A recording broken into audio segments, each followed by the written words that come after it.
You know what jaza means? It means earned income.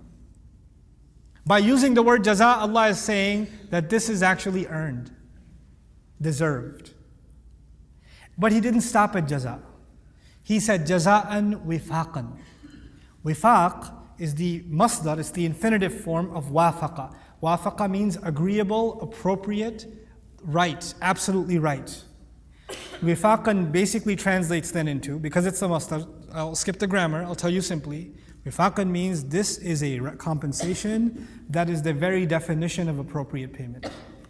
If you ever think of appropriate payment, this is it. Jaza'an, not muwafiqan. Jaza'an wifaqan, the masdar. The very definition of appropriateness is this. Why? What is the crime? إِنَّهُمْ كَانُوا لَا يَرْجُونَ حِسَابًا. First part of the crime. Yeah, it's not multiple crimes, it's one series of crimes, but Allah first describes the root problem, then the crime. So listen. إِنَّهُمْ كَانُوا لَا يَرْجُونَ حِسَابًا.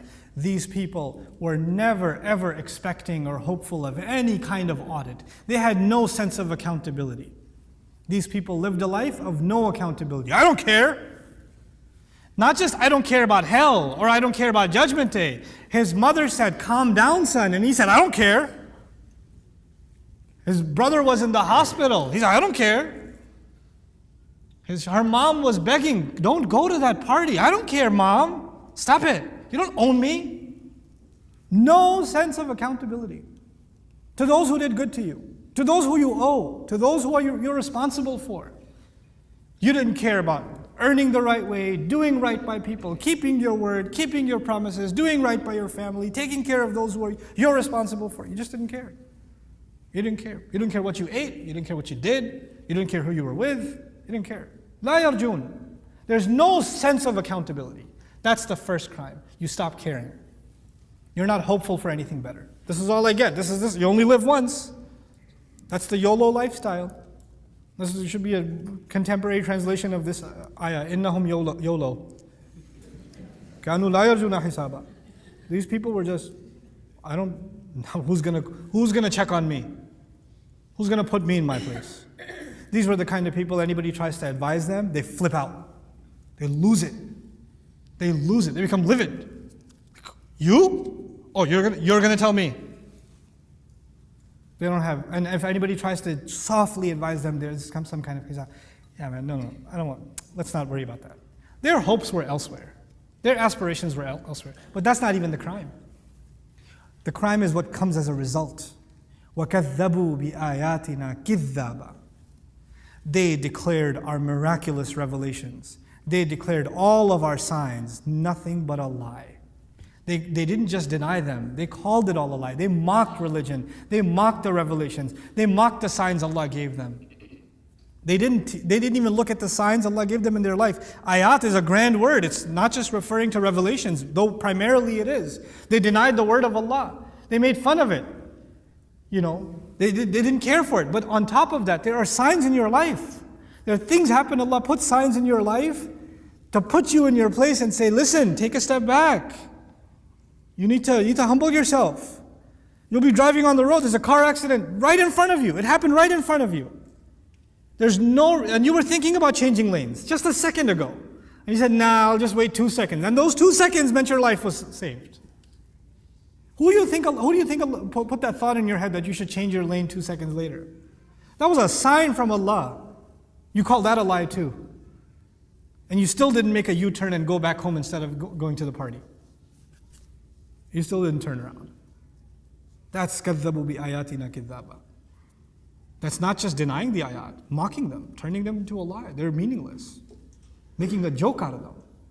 وَكُلَّ شَيْءٍ أَحْصَيْنَاهُ كِتَابًا. And every crime that's been committed, everything we have completely recorded in an archived way, in a backed up way, into a record, a kitab.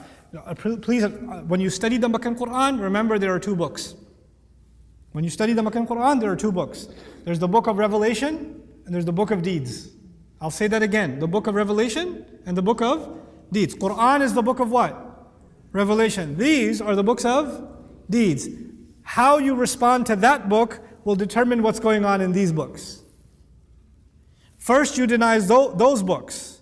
And then that gets recorded in these books. And so he says, وَكُلَّ شَيْءٍ أَحْصَيْنَاهُ كِتَابًا. Everything has been recorded, and we have recorded every single thing in this book. What kind of things does Allah record? سَنَكْتُبُ مَا قَالُوا.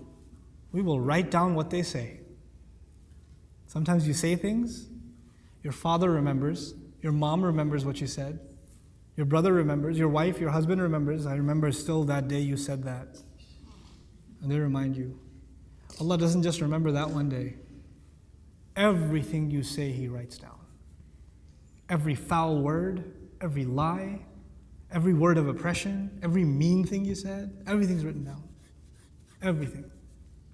Allah records how you looked, the way you stared at somebody, the bulge on your forehead. ثُمَّ النَّظَرْ ثُمَّ عَبَسَ وَبَصَرْ ثُمَّ أَدْبَرَ وَاسْتَكْبَرْ. Allah will capture the look on your face. That even nobody can record. Allah records.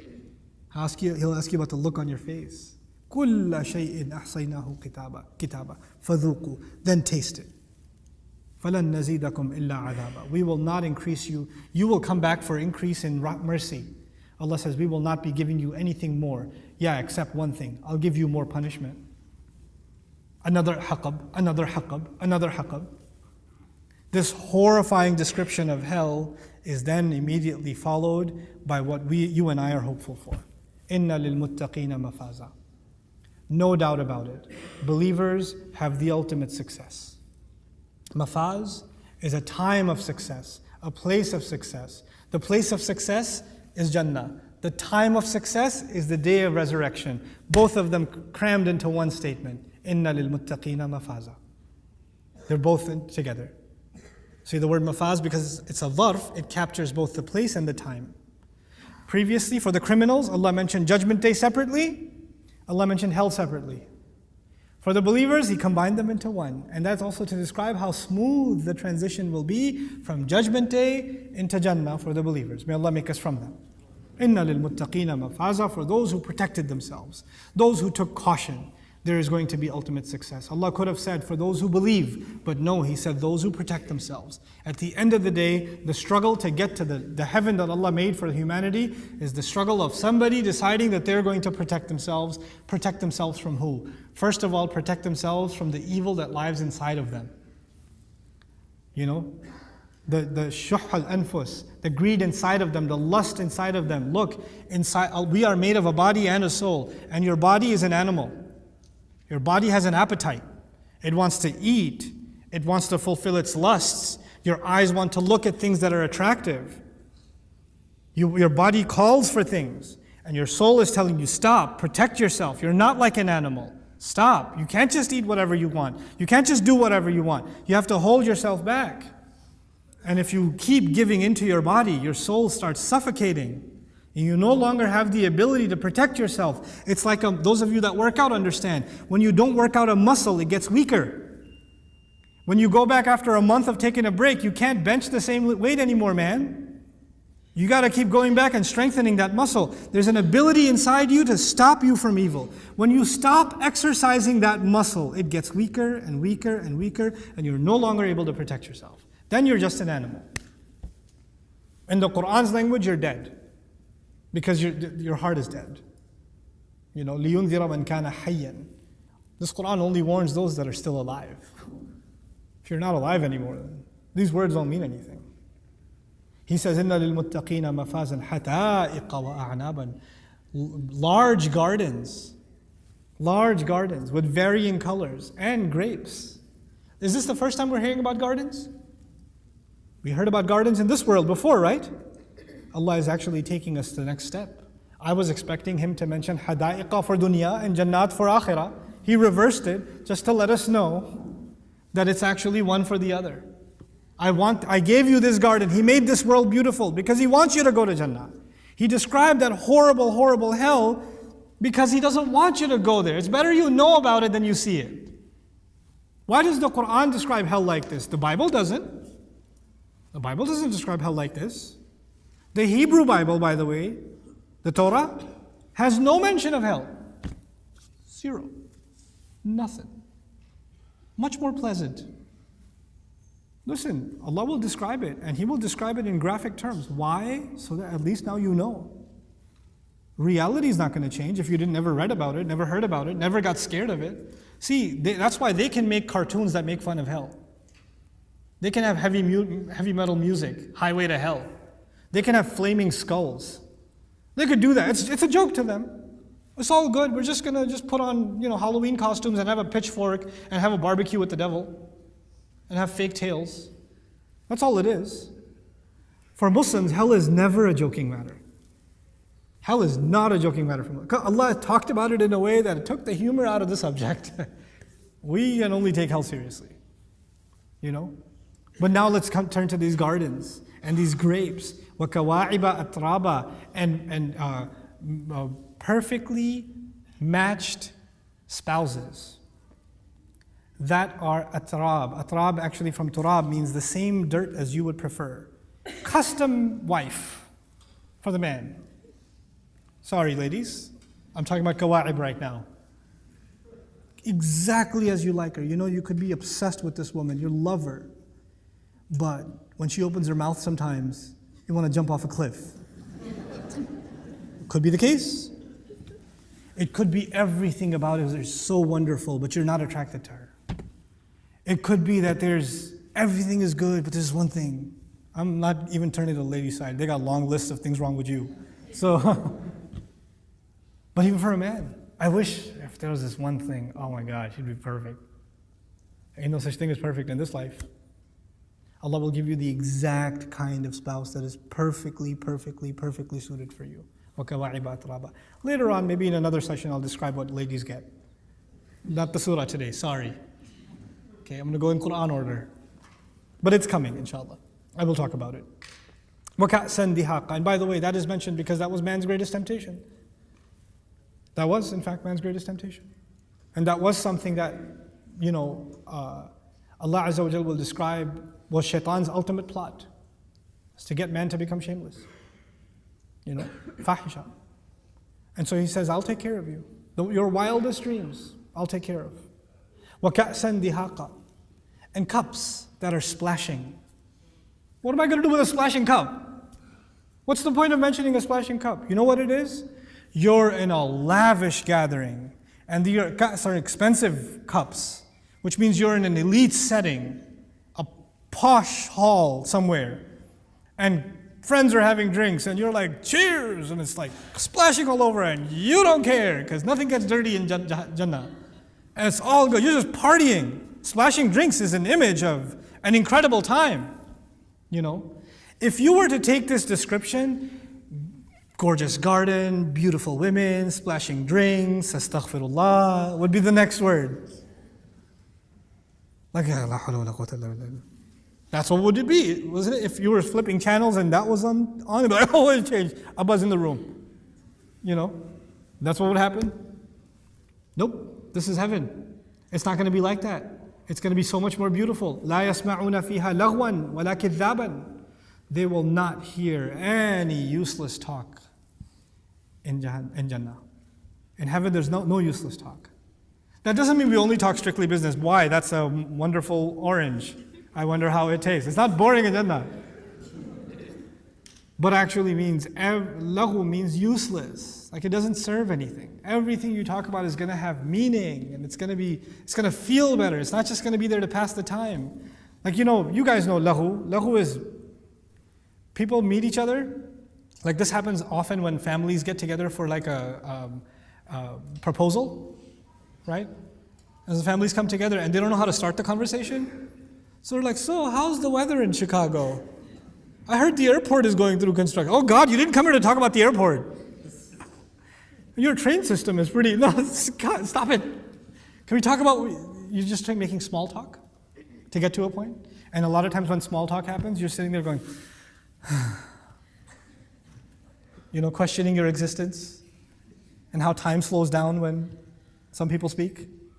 There's no such thing. There's no boredom. There's no boring conversations in heaven. لا يسمعون فيها لغوا ولا كذابا. And they're not going to have to hear any of those lies that were made, those evil things that were said about Islam, those hurtful things that were said about the Quran or about believers. All that kidhab is actually from before, right? وَكَذَّبُوا بِآيَاتِنَا كِذَّابًا. None of that anymore. You don't have to put up with any of that anymore. That's describing actually that there are gatherings in this dunya where cups are splashing. There's beauty of women around or whatever else, and people are talking trash about Islam. And sometimes you pass by those gatherings and you're the object of ridicule. And Allah says, I will keep all of the beautiful things from that gathering, but I will remove all of the things that used to hurt you. Jaza'an min rabbik. A well-earned compensation from your master. Jaza again. From your master. This time min rabbik. He didn't say min rabbik before. They don't deserve min rabbik. You deserve min rabbik. From your Rabb. But that's not enough. Ata'an. On top of that, a grant. Meaning way more than you deserve. Hisaban. Ata'an hisaban, meaning a grant as a hisab. What that does is, instead of Allah checking, how many good deeds did you do? Okay, give him this many cups. No. He will grant you as hisab. Out of a grant, He will be generous in giving you bonuses, basically, is what ata'an hisaban means. There's no accounting, basically. Just take, just enjoy. Rabbis samawati wal ard. That is the master of the skies and the earth. We go back to the skies and the earth, and that should remind you of the passage about the sky and the earth and what their function was. And He's the one who made the sky and the earth, who made the man and the woman. Everything in pairs, just like that life and this life. وَمَا بَيْنَهُمَا الرَّحْمَانِ. I know I'm way over my time. What time are you supposed to pray, Aisha? 9:45? Okay, you'll change it to 10 for tomorrow, but I won't finish the surah today, will I? Can I finish the surah? Huh? Yeah, let me finish this passage and then we will take a pause and then finish the last passage and then after Isha. I'll try to finish by Isha, which also means I'll have to start by 7. If I had started at 7 today, we would have finished. So I'll make it a point to be here earlier, inshallah. You guys do the same, okay? But let me just wrap this up a little bit. Rabbis samawati wal ardi wa ma baynahuma, the master of the skies and the earth, and whatever lies between them, Ar-Rahman, the exceedingly lovingly, grandly merciful. Ar-Rahman. Why is Allah mentioning Ar-Rahman here? Not Allah. And He already mentioned that He's Rabb. So the word Ar-Rahman is an add-on. I mean, we already know who you're talking about. Ar-Rabb Ar-Rahman is basically what's being said here. The attribute of Rabb is Ar-Rahman here. Rabbi samawati wal ardi wa ma baynahuma ar-Rahmani. It's majroor because it's a sifa to Rabbi. Why is that important? Because that grant comes from Ar-Rahman. Allah is saying when He made the skies, He was Ar-Rahman. When He made the earth, He was Ar-Rahman. When He put everything in between them, He was Ar-Rahman. When He put you in heaven and gave you your cups and your drinks, He's Ar-Rahman. That's the same Rahman who started this world, is the same Rahman that's treating you in Jannah, meaning His entire goal in all of creation was to make you appreciate His Rahmah. His goal was not to put you in hell. His goal was to be Rahman to you. That's why He's taking you back to skies and earth and whatever's in between them, being Ar-Rahman. And from here, now that you understand the peace of heaven, we're gonna see the final passage of the surah, which is going to be about, once again, Judgment Day. But a new scene of Judgment Day. Not the beginning of Judgment Day, but actually one of the grandest scenes of Judgment Day that ties the whole surah together. And that's what we'll do after the salah. I'll show you how the entire surah comes together and how it's organized in its subject matter. Barakallahu li wa lakum fil Qur'an al-Hakim wa nafa'ani wa iyyakum bil ayati wa dhikr al-Hakim.